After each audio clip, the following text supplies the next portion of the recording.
you very much. Thank you. Well, hello, and it's 1999, just 4 years to go before the opening of the Millennium Dome, and 8 years before we can get there. And pretty soon there'll be massive changes on our television screens when News at 10 finally comes off, though ITN have done a deal with the blockbuster movies that are going to replace it, as you can see from this scene from Godzilla. Because these films will be scripted so that Trevor McDonald turns up in them, reading the news at about 10 o'clock.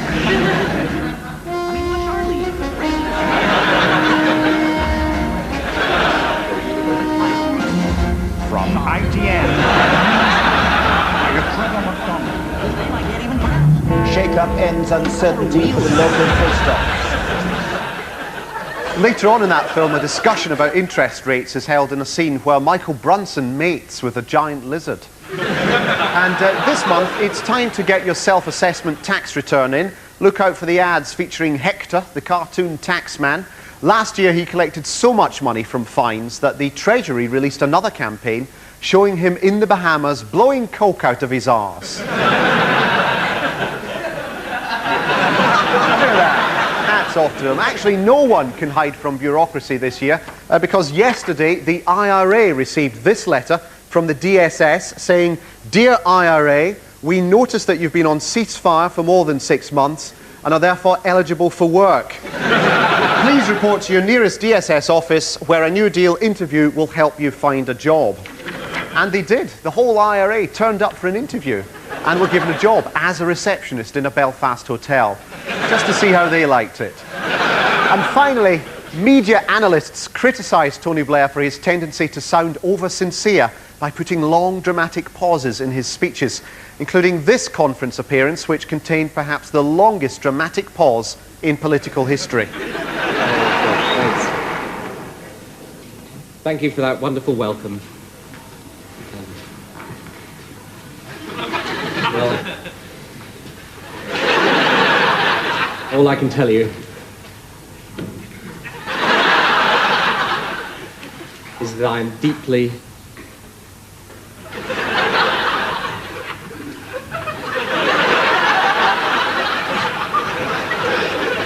proud and privileged to stand before you as the new Labour Prime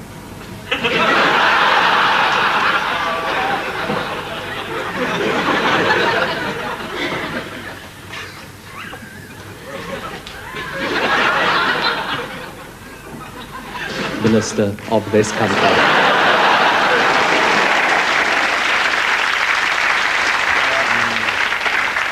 I love it when he talks long. By the way, we've been asked to issue a quick warning before we start the programme. If you're a parent, no doubt you got involved in a fight to the death in Toys R Us over one of these. It's a Furby. Now, this actually isn't a proper Furby. It's one of those dreadful, dangerous copies that bootleggers have been selling at markets. I bought this one for my niece and was horrified to find this thing on the bottom. I'll just take the bottom off there. Right, now, look at that there. Look at that pin. Terrible pin. That could really have a child's eye out. That's horrible. But the worst thing is, that pin belongs to this grenade. So do watch out for that. Well, let's just get rid of this a moment.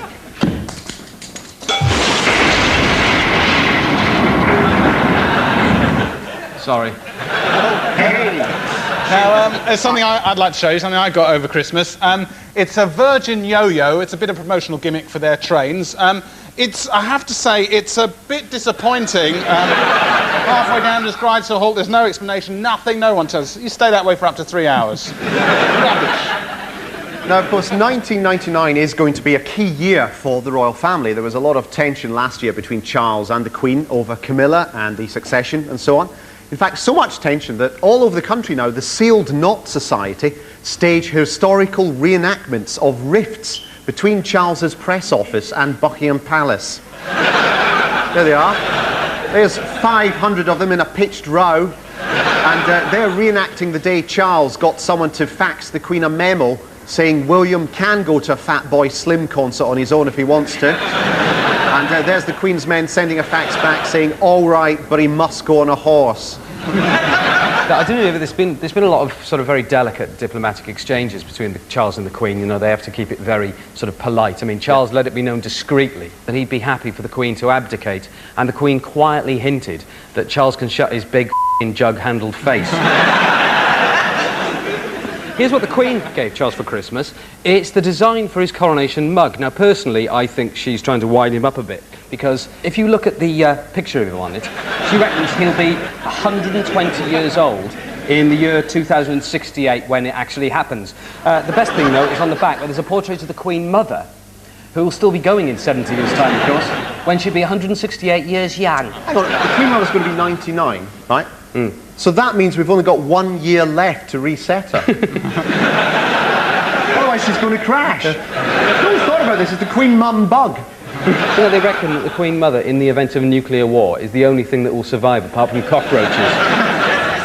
They're going to make them together. I mean, the problem for the royals is how to get the public to accept Camilla with the same sort of affection and respect they have for Princess Michael of Kent or the Duke of Edinburgh, Sarah Ferguson, Prince Charles. But Charles, he's had a little idea. He's been creeping her into the public consciousness for quite a while. In fact, this book that he's written, The Old Man of Loch Nagar, if you look at the illustrations, you see that? There she is, just going across on a horse, slightly at the back there. Before we move on, more ideas from Virgin Trains' Customer Relations Department. If you're one of those passengers who write them complaints all year and think, oh, it's the season of goodwill, I'll send them a Christmas card, then you might want to buy these. They're Virgin Christmas cards, which have a pre-written complaint on the back.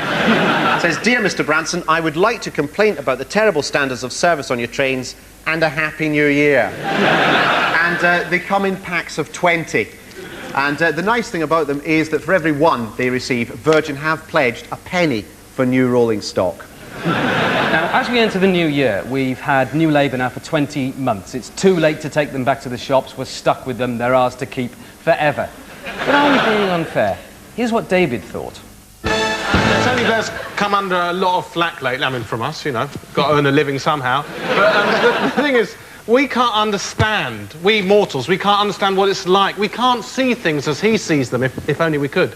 Well, now we can, thanks to these glasses.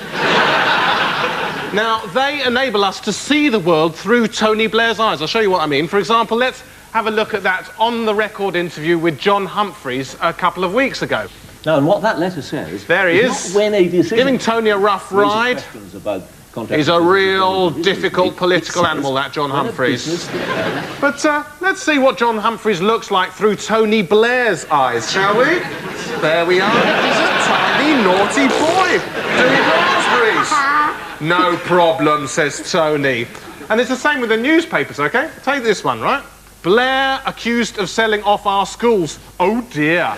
Let's put the glasses on. Oh, Blair accused of being so good it hurts.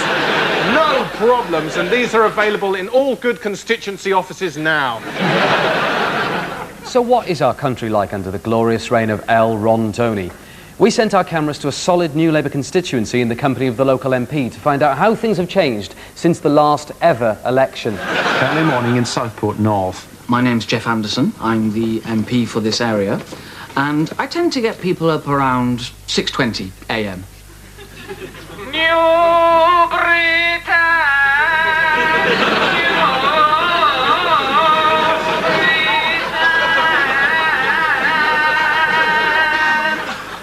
We have our surgery here every fortnight, and it's always great fun. Well, thank you very much, and goodbye. Oh, right.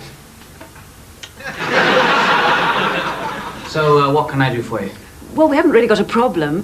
My husband and I think you're all doing such magnificent work here. We'd like to give you something as a thank you. So, we wondered if you'd accept our daughter. Oh, that's lovely. She is a virgin. Both of you. If you'd like to go and stand over there for now. It's the young to which Blair's lips really speak. I live with my dad and my nan, who has to cover her face because she's old. Oh, that's nice, Sophie. Yeah, well, I'm going to go upstairs and do my homework now, OK, you daft old crusty? Many young girls like these want to grow up to be one of the new Blair wives, so that they can be bathed in his leader fluid. It's now a popular custom all over New Britain to stop work 3 times a day and bow towards Greenwich. deal a lot with the persistent unemployed, who are the most difficult to cope with, but ways can be found to help get them off the register. Well, you haven't managed to find work, and you have no qualifications to suit any of the jobs on offer here, so we've arranged for you to go over into that corner and push a knife into your heart. These are there your forms, and there's the knife, so it's over to you, really.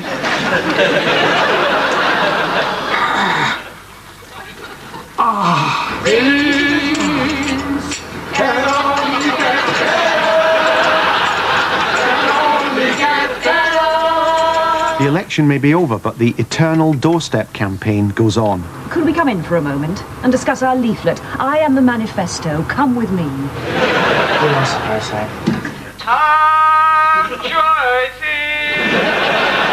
There are unfortunate circumstances that occur, yes, when we do find persistent Tory voters within the community. What we do here, for the sake of them and their families and our families, is ensure that they are removed, they can take most of their belongings with them, and they're sent to start a new life in an internment camp, which is formerly known as Buckinghamshire.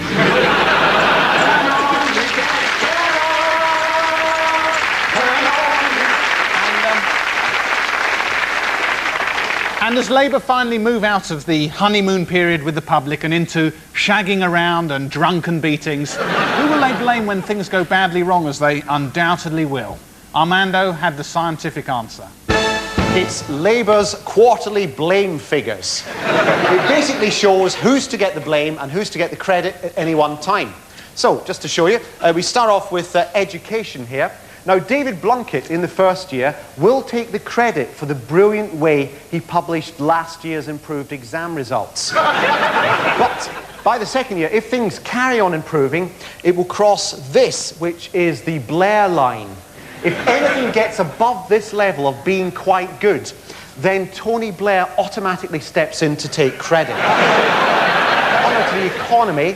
Now, they've inherited good figures from the Tories, which Gordon Brown is happy to take credit for in the first year, until the economy starts to slow down. So over the next 12 months, the blame will gradually be apportioned to Margaret Thatcher, and then finally, Harold Macmillan. At which point, Brown will start pumping billions into getting himself back into credit, although he'll be careful to keep it just below the Blair line. And finally, with the NHS, they've given up on this altogether. It will remain in a state of permanent blame throughout this Parliament, culminating in 3 years' time with Labour blaming Clement Attlee for inventing the NHS in the first place. Now, by this stage, in 2001, there'll be demands to come up with a decent minimum wage and pressure on the Scottish Parliament to put up taxes, which is why at that point Labour will divert funds into building an enormous fan by the Thames for all the shit that's going to hit it. There it is there. It's the first day of the year, and if you're the sort of person who enjoys deflowering your diary, then you've got to get yourself one of these. It's a Millennium Diary, and it covers the next 1,000 years. As you can see, it's a day to a page. All the usual stuff is here. New moon, full moon, moon explodes destroying Earth. There's the new public holidays, May the 1st, Labour landslide day, bank holiday, except Kensington and Chelsea. Yeah, it's all here, and as well as having the next 1,000 years, it's got an extra century after that to just to tide you over till you get another Millennium Diary. Actually, can I just have a look at this? It's something I just want to check. Yeah. Excellent. 37 days into the new millennium, Noel Edmonds sacked by BBC. And then this day is celebrated every year for the next 1,000 years. Marvellous. Do you know what really get on my nerves, though? Are those people... Have you heard about these people who say that the next millennium doesn't actually start until 2001? Oh, yes. You know, these really pedantic people, like presumably on New Year's Eve, they're just going to be sitting there, you know, saying, no, we're not going out. Ridiculous. I mean, this is a genuine set of letters sent to various organisations by a Mr. Christopher Penfold of Salisbury. And he's for real. This guy is absolutely for real. He sent all these letters, and he's on a one-man mission to save mankind from tragically having a very good time. Technically a year too early. And not only that, but Mr. Penfold will not rest, absolutely true, will not rest until we learn to call the Millennium Bug the 99/2000 bug. I see. So not only do we have a race against time to stop it happening, but we've got to recall all the stickers that say Millennium Bug on it. Brilliant. But tonight on the Armistice, we are going to offer you a chance to win the most fantastic prize of a millennium that you will see on any show this year. That's right, we're offering a babysitter for Millennium Night. Now, you won't be able to get one of these for love nor money, but tonight, some lucky parent here is going to go home happy in the knowledge that come Millennium Night, they'll be able to go out and get as ratted as a medieval sewer. But first, please meet the babysitter on offer. Who else but pedant Christopher Penfold, who doesn't believe the millennium starts in the year 2000 but in 2001, and his wife Mary.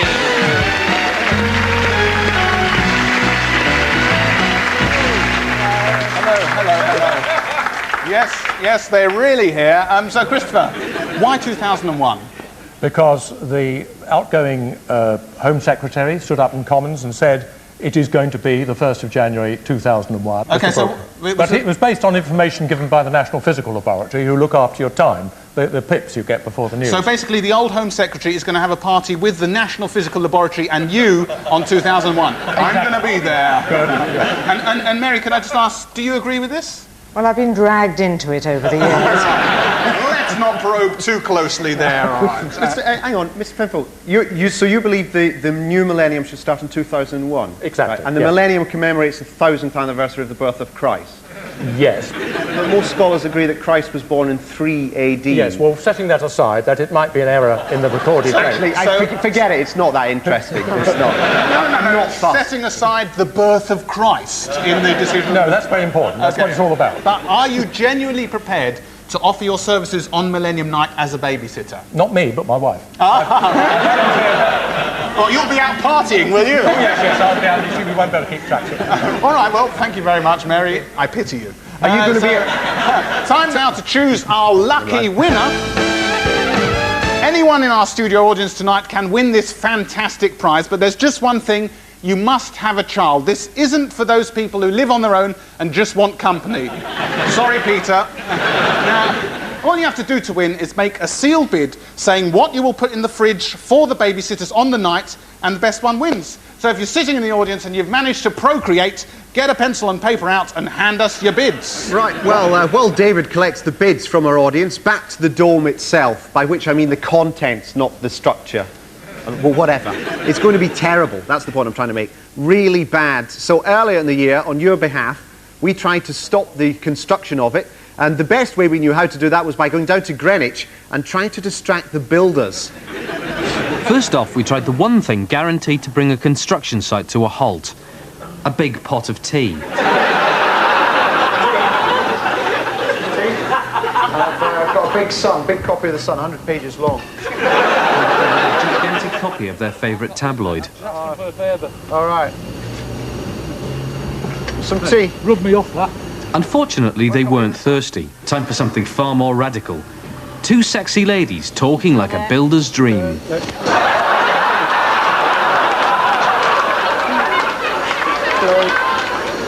We're gagging for it. Tell them to look in our eyes. Tell them to look in our eyes. We're gagging for it. Yeah. Hello. Nice erections. You got a big estimate? I like a man who's ready on time, don't you? Partial success. Look ready. I'm gagging for it. You can see it in my eyes, can't you? Cheeky, yeah. Oh, door's shutting. They were determined to resist temptation. We had one last irresistible try. We like the idea of getting it on together while you watch. Time to send in the chopper. Well, we're just hovering over the Millennium Dome now. I can see at least 3 men working really quite hard. So I'm moving these leaflets along, cash in hand for work on my home. More money than sense, no need to quote. So this is going to go and straight over to my house in North London. Abandon this white elephant. Come to North London and mend my roof, but not of notes. Cash in hand. I know nothing about building. Come whenever you want. Go whenever you want. I have more money than sense.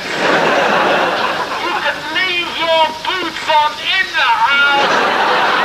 I'll go away for 6 months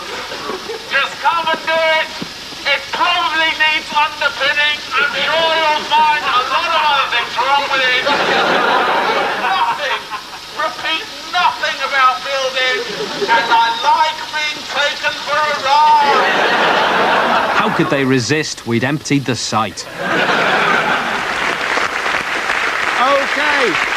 Okay, the winner is Joe Whedon over here, and you claim that you can cram in a fridge double chocolate chip Haagen-Dazs ice cream, nice, and Leonard DiCaprio. Now, can you actually achieve this? Yeah, no problem, sure. No problem, Yeah, okay. I've tried it before. And it does... How many kids have you got? We've just got one on the way. One on the way, Yes. so you're thinking ahead. Yes. So, Leonardo DiCaprio. Leonardo must get it right, pedantic. And Haagen-Dazs and a tiny, lovely baby. So, enjoy yourself, Mary. And there's some nice pedantic books for you to read to the kids on that night. There's the 0715 to Swansea, the Tank Engine, and Budgie the Little Bird. Mr. and Mrs. Penfold, thank you.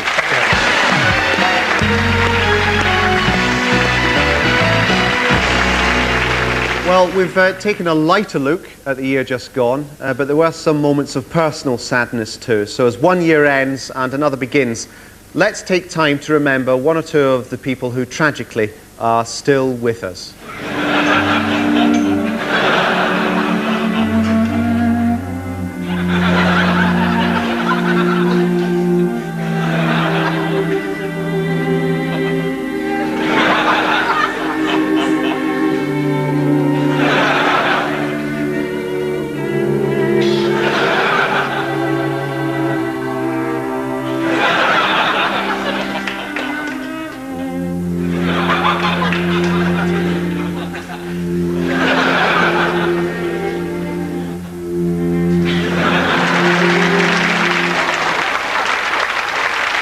Last year, of course, has been a difficult time also for people who supplied drugs to children's TV presenters. The bottom dropped completely out of the market when Richard Bacon was sacked from Blue Peter for admitting to his cocaine habit. Some children had already spotted the telltale signs. Now, if you're planning to spring a nice surprise on your mum this weekend, then send her out of the room now. Send her out for the next 5 minutes, because here is a natty little card that might just get you high this weekend. Now, the wrapping paper comes from a piece of paper, cut out of writing paper, whatever you like. It's about 7 centimetres square, and carefully cut 8 slits that are not quite to the centre of the disc. Again, it's a bit tricky getting it off here, but I'll get it like that. And I'm going to cut them in like that. The best way to do it, I think, is to treat it like a clock. So say that was 12 o'clock, then come round to 3 o'clock, and go to the bottom, which is 6 o'clock, and round again here to 9 o'clock. Remember, not going all the way into the centre, and once you've done all of them, you see, you should be left with something a bit like this. Now, for the actual card, you need to take a piece of card that's twice as long as it is high. So the best thing to do, I think, is put the corner nearest your body and put your finger on that, and then fold it over, just over halfway. You can get it off the desk, like that, to about there, and then do the same on the other side. Again, just over halfway, to, hang on, let's pick it up, to about there.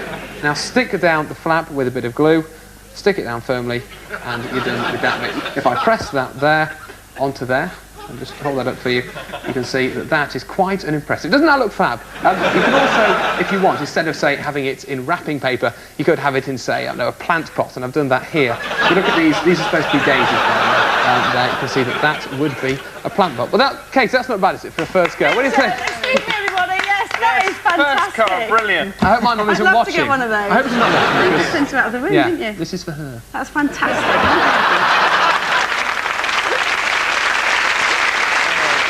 But it has got out of control, the whole children's TV presenters and drugs problem, because I think we were all disgusted when we saw the footage of lead Teletubby Paul, who was found dead in a hotel after overdosing on barbiturates, or Tubby Bitwits, as he called them, and then ended up choking on his own stuffing. Well, what children need now more than anything is a positive role model or two. So early in the year, the BBC, they pulled off a bit of a coup when one of their most popular programmes, This Life, was successfully scrapped. So what they've done is recruit an elite corps of child actors and train them up for a new series, This Life, The Next Generation. God, I'm depressed. Too much sherbet. Don't tell me how to live my life. Miles, I'm worried. My play leader says I have to colour this in by the morning. I don't think I can cope. What's wrong with me, Anna? I'm falling apart. Hey, Miles, stop telling lies about me behind my back or there'll be trouble, okay? Don't be pathetic. I was at a party and I had too much squash and I got drunk and I held O'Donnell's hand. It meant nothing. How could you? This is the end. But no buts now. Oh no, Egg has found out the truth. What's going to happen now? Meanwhile, Saddam Hussein last year brought off the amazingly impossible feat of making being on the brink of all-out global war seem boring and repetitive. He was at it all year, the butchering tyke. Now, the BBC, they obviously know something that the rest of us don't. Judging by next week's Radio Times, there's the cover. It says, he's back. Saddam Hussein chats to Polly Toynbee about his forthcoming new war, and he promised us some old favourites and some new characters as well. It's actually, the BBC are desperate for a war because they've now got a 24-hour news channel to fill up. So, to provoke Saddam further, they've sent the BBC balloon into Iraqi airspace. There it is. There it is. Across the Gulf. Part of the problem is, of course, that Saddam has accused the head of the UN team of being a spy. Yeah. And in a way, you can sort of see his point, given that a spy's job is to go to foreign countries and take pictures of their military installations. They are spies, they're just crap ones. Because they tend to ring up the day before and say, oh, we want to do some espionage, how's tomorrow for you? Have you got a window? But the problem is that they tell Saddam the day, but they don't say what time they're coming. No. So he can't do anything, he just has to stay in all day. And the moment he pops out to do some quick butchering, right, he comes home and he finds this. It's a card from the UN inspector saying, we called to inspect your nuclear biological weapons capability, but unfortunately, you were out. Please let us know when it's convenient to re-enter your country. And then on the back, they've got one of these weapons self-assessment forms. You can see here, Saddam's filled it in. How many chemical weapons do you have? None. Really? Yes. Now, there has been a lot of tension over the whole issue of the West demanding to see Saddam's weapons. So earlier this year, we decided it might help to calm things down a bit if we sent a bunch of very angry Iraqis to a British army base to demand tit-for-tat inspections.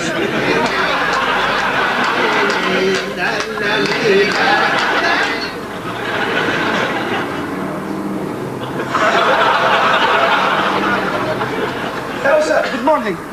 We are from Iraq. We are the elite Republican pharmacists. We need to just check your plant, if we may, just to make sure you are not making any more lethal cocktails to inject into your troops. We don't want you putting any dangerous chemicals into your troops and sending them to our country. It's not very nice. It's not very dodgy. Yeah, but you know, but if you comply with us, it might just and you allow us to inspect your plant and then everything will be okay. It might just diffuse the situation in the Gulf. We're not promising anything. You show us yours, we show us ours. Maybe we will have to impose sanctions. Wakif, Umdas! Wakif!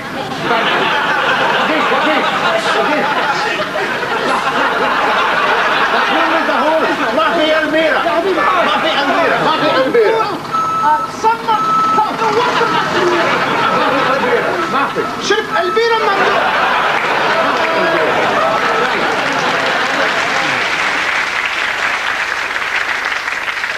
Now, as for Saddam's weapons, the UN inspectors have made some progress. They've drawn up a list of his chemical stockpiles. I've got it here. It's anthrax, hydrochloric acid, sarin, Agent Orange, additive E3678. It turns out it's the formula for Sunny Delights.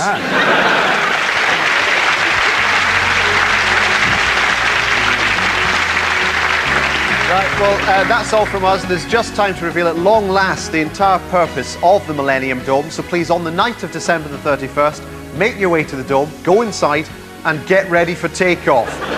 Because the whole thing's going to blast off into space and dock behind a comet known as the Mandel Star, where we'll be sexually experimented on by aliens. Good night. A new series of The Armistice later in the year here on BBC Two.